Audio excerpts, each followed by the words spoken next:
Hey guys, in this video, we're going to take a look at sewing collars. Now this is going to touch on both types of techniques, curves and corners, because some collars are curved and some collars have a pointed edge. We'll even take a look at sewing a binding on a neckline, and the Kings Canyon peplum top has a great technique for sewing a very narrow binding that has an opening at the center front. But it is a technique that I really like to use. It makes doing this very easy and you have a very nice consistent finish. And the neckline binding is actually pretty small, which helps the top really have an authentic look. All right, let's jump on in and get started. So in front of us right here, you can see several different types of collars. The first one here is the Peloton cropped moto jacket, and it has a pointed collar that's sewn right in between the fabric and the lining. So you can see this one right here has a pointed collar, and then it has a slightly rounded point at the top of this zipper opening. Now up here on the right, we have the Abbey Road A-line dress, and this has a collar that's cut on a curve, but it has a point at center front and center back. So on this one, you'll be working with curved seam lines, but points at the edges of the collars. And then on this one over here on the left is the steam bib top. And here you can see we have a Peter Pan collar that is curved down at center front. It's also cut on the curve. And here we have several collars cut out, just so you can see when they're laying flat how these collars look when you're looking at the shape and the lines of the design. So this collar right here is cut out from the denim jacket. It's very similar to the Peloton Moto jacket. You can see it's just a standard collar. We have this sewn straight seam lines, and then they're going to meet at the corners. So you're going to want to have precise cut lines and stitch lines when you have these corner seams. Then on the steam bib top, this one you can see is cut on a curve, and this is that center front line where it's a Peter Pan style collar, and this is going to meet at center front. And then on the Abbey Road A-line dress, we have this collar, which is also sewn on the curve along the neckline and on the base of that collar. But at center front, we have a straight seam line and a very precise pointed collar at center front and at center back. Now with pretty much every collar, you're going to have two sides that will meet each other at center front. So here again is an example of a jacket. And one of the most important things that you're going to want to pay attention to is how you're stitching these on each opposite side. So if you can methodically count your stitches before you turn your corner to make sure that you have the exact same amount of stitches and that your stitch line is the same. It should be, if it's cut out right, exactly the same if you follow and turn at 1/4 inch seam allowance markings for those corners and at that neckline seam. But also counting that as you sew it is another way to really make sure that you get precise matched collar points on both sides of your garment. And then the last type of collar that we're going to look at is the neck binding. It pretty much replaces the collar. So we're going to take a look at this one, which is cut from a simple rectangular piece, and we're going to show that demonstrated on the Kings Canyon peplum top. To begin, we're going to start with this denim jacket collar, and I'm just going to show you how we sew and stitch and then turn this right side out to achieve precise corners that match each other on both sides. So we have the pattern piece I've taken off, and now I have two pieces cut out. So this is the right side, this is the wrong side. So we're simply going to flip these over so that we have right sides together. And then we're going to go ahead and just pin this around the edges. So I'm just going to put a few pins just to be sure that the fabric stays lined up properly. And then we're going to take this to the machine, and I'm going to carefully stitch with a 1/4 inch seam allowance up one side, turn the corner, stitch all the way across the top line of this collar, and then pivot to stitch down to the neckline. The neckline at the base will stay open. All right, we're at the machine. We have a standard presser foot, and I have hot pink thread in here, so that makes it very easy to see. We have the collar ready to sew, and I'm going to remove these pins as I sew. I have a standard straight stitch at 2.5 length, and I have my needle set in the down position so that when I get to the corner, I can raise the presser foot and pivot that corner with my needle down. So I'm going to start as close to this edge as I can with a back stitch. Now I'm thinking as I sew, I'm going to pay attention to how many stitches. So that is going to help me as I get to the other side to make sure that I have these stitched at the same length. So that was about 16, and I'm going to look to pivot. Now if I do that right here, it's a little bit past 1/4 of an inch, so I'm going to spin that back and I'm going to stitch one more stitch, then pivot. And now I'm exactly at 1/4 of an inch as I'm going to pivot and sew in the next direction.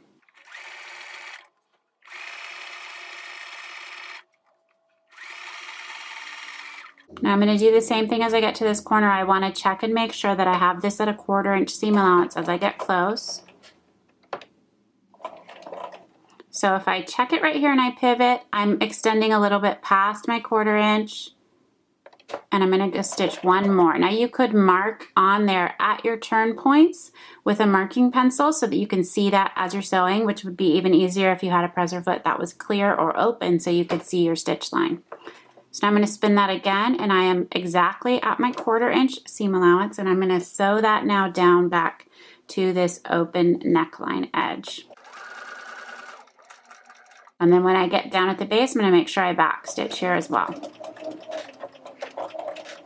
So there you can see I have one corner very cleanly sewn and nicely turned right here, and then this is that opposite side. At this point, if I wanted to, I could double check my stitching by trying to just match up right here and see if I have the same seam allowance up here across the top, and it looks like I do. So now I'm going to go in and work to trim out this corner really carefully. And we've shown this on a lot of our other classes and courses, and you can come in here and you want to trim close to the stitching line. And this is denim, so it's a little bit thicker, so you want to grade down these seams a little bit, these seam allowances. And you can trim one a little bit closer to the stitching line than the other. And then that way when you turn this right side out, it kind of gradually will have bulk down into the collar itself and not be a very strong lumped edge. Now I do find at the base down here, it's helpful to leave the full seam allowance to turn this right side out. You can always kind of come in and trim it after, but I do find that it's easier to get a clean turn on the inside if I leave the seam allowance down at the base. And then up here across this center portion, it has a slight curve to it. You could come in and cut a few slits into this seam allowance just to make sure that it will turn and lay flat. And then you can go ahead and do the same grading along this seam allowance edge to make sure that it doesn't have a thick layer of bulk when you turn this right side out. So you'll go ahead and you'll trim that down so you have your seam allowance varying from one layer to the next. All right, seam allowances are trimmed down, and I have my point turning tool. Now this is something you're definitely going to want to have on hand for doing collars. This point tool makes it very easy to get a nice turned corner. So we're going to take this and turn it right side out. And you can see just by doing it at the beginning, that's actually pretty lumpy. It's pretty hard to, even with my fingers, push these corners all the way out. But I have this tool and I can slide it in here, and very carefully, I don't want to do it too forcefully because I could push right through the stitching line, especially with a more delicate fabric. The denim is pretty sturdy and I've sewn that with a pretty small stitch, so I should be able to come in here and continue to just work that out and get a very nice collar. And if this is bulky, we can come in and you can squeeze that down. You can use a pair of pliers, cover this with another piece of fabric, and you can squeeze that with a pair of pliers to really apply enough pressure to squish that bulk down. But I can do that here with my fingers, and it's already making a difference. So I'm just going to come back in and really just try to find that point there, and then I'll continue to do the same thing on the other side. And then at this point too, you really want to take a look at your two sides together and make sure that you're not pushing one out more than the other. So this is where it will just come into play. You can just determine how much you need to come in and push this out. And if you're having any problem at all getting that to push out all the way, you can always turn it back inside out and trim that down a little bit more. So here you can see I have my two collar edges and they are the same length. So now I'm going to work on this top one, just kind of finger pressing that seam open, and then I'm going to press this entire collar. Here's the Steam bib top collar. This is the Peter Pan style collar with the curved front. So I've removed the pattern piece, and for one side of the collar we have two pieces cut. So you see I have two pieces cut. I'm going to place these right sides together. I can pin. This is a small piece of fabric, so if you can hold these consistently without pinning, it's fine, but you can go ahead and pin around the edge just to make sure that you are keeping your pieces lined up securely and precisely. And then we're going to take this over to the machine and we are going to stitch this outside edge of the collar all the way from center back down around to the top of center front. All right, now we're at the machine with this Peter Pan style collar, and I'm going to start my stitch line at center back on this one. So center back is this pointed edge. I'm going to stitch a 1/4 inch seam allowance down and then pivot to stitch around the curved line to center front. And this one requires a little bit of pivoting as you sew this curved line, just to make sure that you stay lined up exactly with your 1/4 inch seam allowance.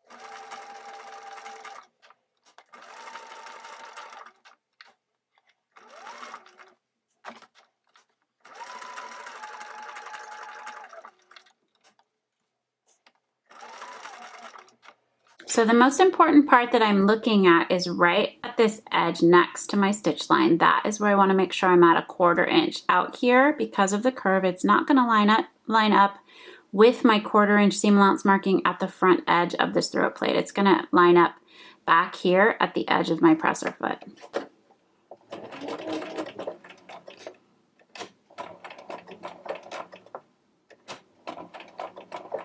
So I'm carefully taking a few stitches every time and then pivoting to turn this corner.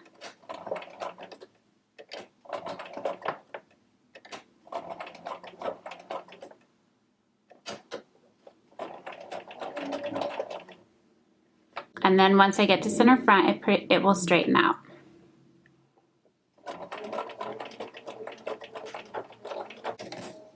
So you can see here before I even pull this off, this is that curved front stitch line. Now for this one, I'm going to want to come in and carefully clip this curve, following some of the prior instructions that we have about clipping curves. So we're going to want to notch into this. You can use your small scissors and carefully notch away the seam allowance so that as you turn this right side out, it's going to create the need for the seam allowance to fold back over itself for the stitch line to curve in the opposite direction. So you're going to want to notch that out. You can do that individually on the separate layers, or you can take a pair of pinking shears and trim this edge carefully, but it is hard to get all the way close to the stitch line with those type of scissors. So little scissors might be the easiest to come in and carefully just notch this out. So if you come right up to the stitch line and cut little notches.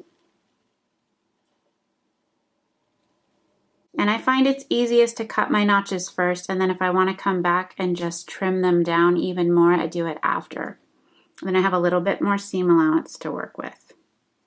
Here we have the Peter Pan collar trimmed down. You can see that notched seam allowance line, and I have left my seam allowances here at center front and center back just so that I have a little bit more room to play around with as I turn it right side out, but I will trim that out once it's turned right side out just to keep the bulk on the inside consistent. So we're simply going to push this one right side out, and you can see here that looks pretty lumpy at first, but if we take our tool and we just run it right along that seam line just to pull it out all the way, and remember this is hot pink thread, so that begins to show through on this seam line, but if I was doing this for an actual garment, I would not use a different color thread. So if the thread was yellow, you wouldn't see it as I'm doing that. And there you can see that beginning to take shape. We have a nice smooth collar, a smooth curve right here at this. This will be center front, and I'll just continue to work with that to make sure that that's really laying exactly how I want it. And then at center back, we had the point. So I'm going to come in here and try to press that all the way out.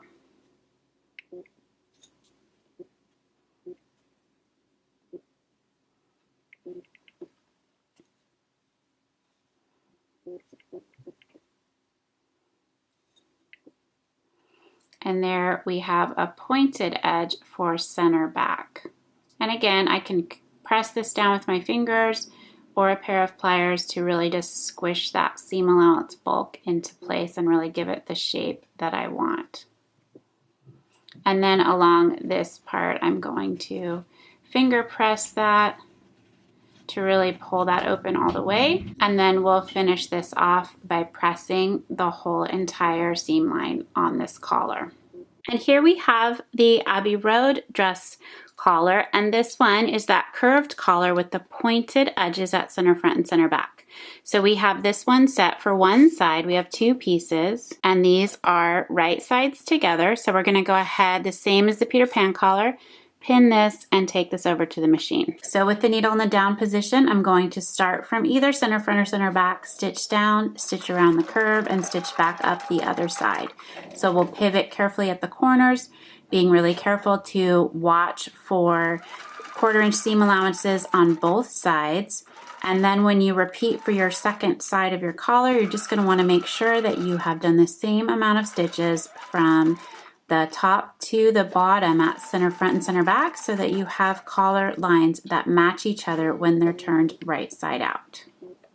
And then you'll go ahead and trim this the same methods as the other two. So we'll carefully cut and trim down for the points of the collar, and then we'll do a few notches into this curved seam line at the base so that it can turn right side out, and the seam allowance will gently have space to fold back over itself. And here we have that all trimmed down and ready to turn right side out. This right here is center front, so I'm just going to go ahead and flip this one right side out. And we're doing the exact same thing. So we're just going to press this out so that we have a nice straight point. And this one is a little bit harder for me to trim out exactly. I think I might flip this back over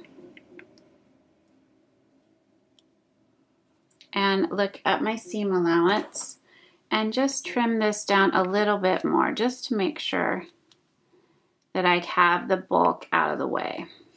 And one other tip that I can give on a fabric that might fray fairly easily, if it's a lighter weight fabric, is to use an even smaller stitch line. So you could reduce your stitch line to 1.5 or 2 as you come towards this corner, or even come back and stitch this a second time just at this corner, just so that you don't push through your stitching when you turn it right side out.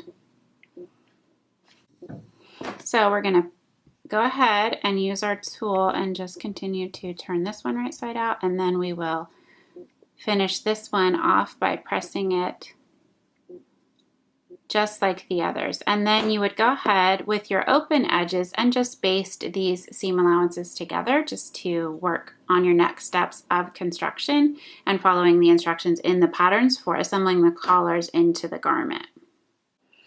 Now for a final step, some collars require top stitching to finish off the design. So the denim jacket, many of the jackets are top stitched collars. Even the button-up shirt has a top stitched collar. But for a lot of the dresses, this point here, it is finished. So you have a finished collar edge, and then you move on with the rest of the pattern instructions. So for this one, the top stitching brings in and highlights really the preciseness of the collar. So you want to go ahead as you top stitch and use that same method of counting your stitches and being really sure that you turn your points at the same distance on both sides. And this is also where making sure that you have as little bulk as possible in these seam allowances is important. So you don't want to have a lot of bulk in your corner, because it will be very hard to stitch close to this and turn the corner and then come and stitch, it will get jammed up in your machine. So you want to make sure that you have this pressed really nicely and you have the shape that you want, and then we'll take it over to the machine and we'll run a row of top stitching around this perimeter edge.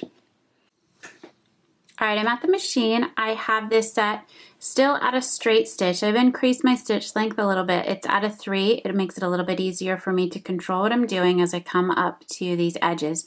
And I'm going to make sure that I have my needle in the down position. So again, I can pivot these corners and sew this in all one stitching line. Now you can do this with a standard presser foot. You just want to be really careful that you're keeping your stitch line straight. There'll be a few other options like a foot that is open here in the front so you can really see very clearly what you're doing, or a clear presser foot will also let you see a little bit clearer how you're stitching. Now one other option would be a presser foot like this is called an edge stitch foot. So this one has a metal guide in it that would line up right with that edge of the fabric. So it goes and guides right along that perimeter edge, and you can stitch consistently close to it. So I will do one row of stitches with the standard presser foot, and then we'll do a second row using that as a guide to stitch a second line. So for the top stitching, I want it to be about 1/8 of an inch from the edge. So that's a little bit trickier to do, but you just want to be patient, take your time, and stitch slowly.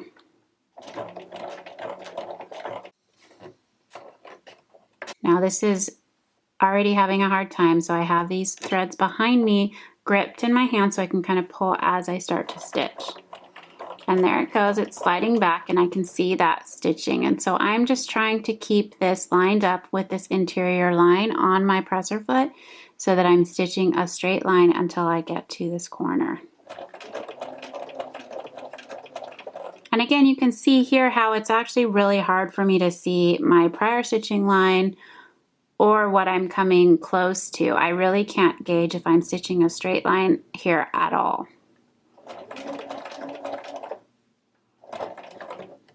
Now I'm going to raise that and turn it, and so now you can see I have my top stitch line right here on the back, and I'm going to try to have that turn the corner without getting jammed up.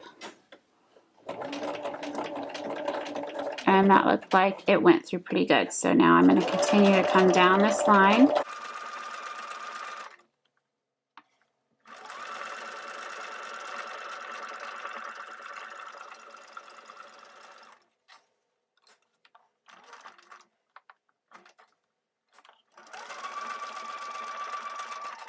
So you can see the top stitched corner, and that looks pretty even. I have an even side on both sides, on this side and the top side, the distance from that edge. And my stitch length looks pretty good on this side. I had one stitch I could feel was getting a little bit too small right here, so I raised the presser foot and pushed my fabric a little bit to catch that next stitch, and then the rest of the stitches were even. On this side, you can see that I had a pretty good stitch length that was consistent on my first side, but then when I turned that corner, it did get jammed up a little bit, and I let it catch itself trying to push just from the front, and you can see that I have like 5 or 6 stitches here that are pretty tiny. So my stitches, the stitch length is not consistent, and then about this far in, it then was able to stitch with the same resistance, and I have a consistent stitch line out here, but it's a little bit jammed up in here. Now, depending on how picky you are, you might want to try to take that out and do it again, or as you stitched your second line, or this is where you might choose to actually just come in and distress some of these edges so that this type of little bit of mishap is not as obvious. So you can use distressing, other tips like that to sort of hide an imperfection like that. Now I'm going to go ahead and try to stitch another row of top stitching even closer to my folded edge using the edge stitch foot, and you can see how that works as we place this down on the machine. So I have that foot installed, and you can see right here I have this metal guide.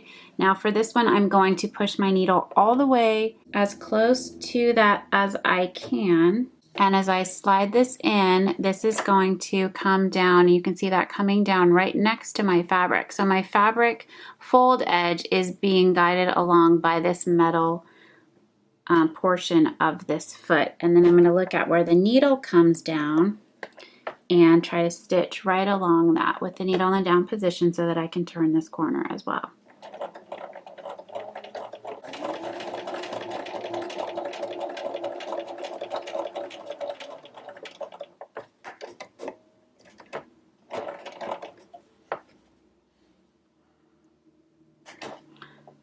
So there you can see I've actually stitched that right along that edge, and I'm actually pretty surprised that let me catch that close. So now we have the corner turned,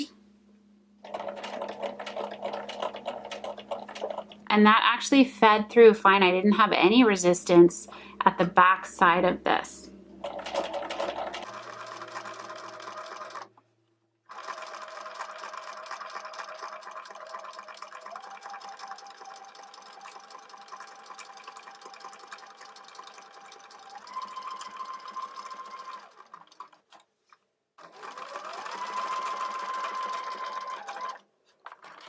So here you can see that row of top stitching right around this corner. That is actually pretty remarkable to see how close that can stitch to the edge, and that was very consistent. I didn't have any issue at all with that coming around this corner and being very consistent as it stitched along to create that second row, and it came all the way around, and now I have two very nice rows of stitching.